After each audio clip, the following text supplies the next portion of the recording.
In version 40 of LineSmarts, we brought out a conductor measurement tool. It's not one of the main features, it's still really a prototype, but it's worth having a look at. And so in this video, I'll show you how to use it. So what you do is you take the measurement that you're wanting to measure the conductor on, go into that and then select the catenaries, and if you haven't done it already, select the individual catenaries and define where they are. Then you want to go probably as a rule, for the conductor that's closest to you, of the conductors that you'd like to measure. In this case, it's the purple one. And the reason for that is the closer it is, the bigger it will appear on the image, and so therefore the more accurate you should be able to get it. Then with version 40, we've got a couple of new symbols here.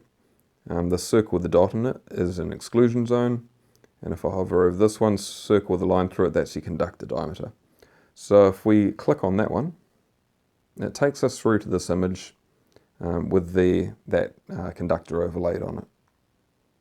You can zoom and look around. You want to go to the end that's closest to you. So again, you got the most pixels on the image. And you zoom in there and you select on the conductor where you'd like to measure it. And what it does is it's gone and placed a couple of dotted lines. Approximately 10 mil apart is how it starts by default. And you can switch between those lines by selecting this A and B. You can see that the lines at the ends, they represent which one you've got at any given time. And what the idea is that you move these lines to the top and the bottom edge of the conductor, and then it measures between those. So if I take A here, and I hold down on the screen, and I just move it to the bottom edge of that conductor, and take B, I do the same with the top edge. It was already about there. And you can see it's measured 17.33 millimeters. Now, you're obviously, it's really down to how easily you can distinguish the edge of the conductor. So you can see in this image there's a bit of blur there.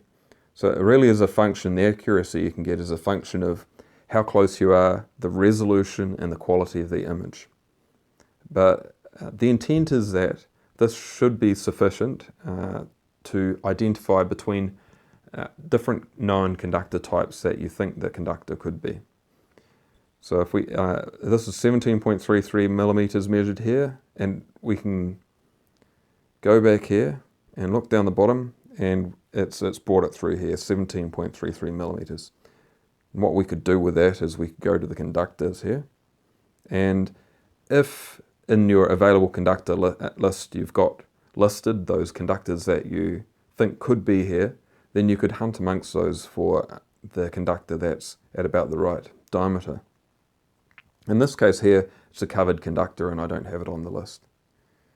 Now you can always go back, and so we can go in there and you could decide to have another go in a different place, or you could adjust it. So you can do that. And the other thing you can do is you can go and look at other conductors to make sure, well, to confirm, to double check that you've got that they are the same conductors, but probably more just to repeat the measurement to make sure it's the right one. Perhaps you could take an average. But this is a tool, and hopefully people use it and find it useful. Thanks.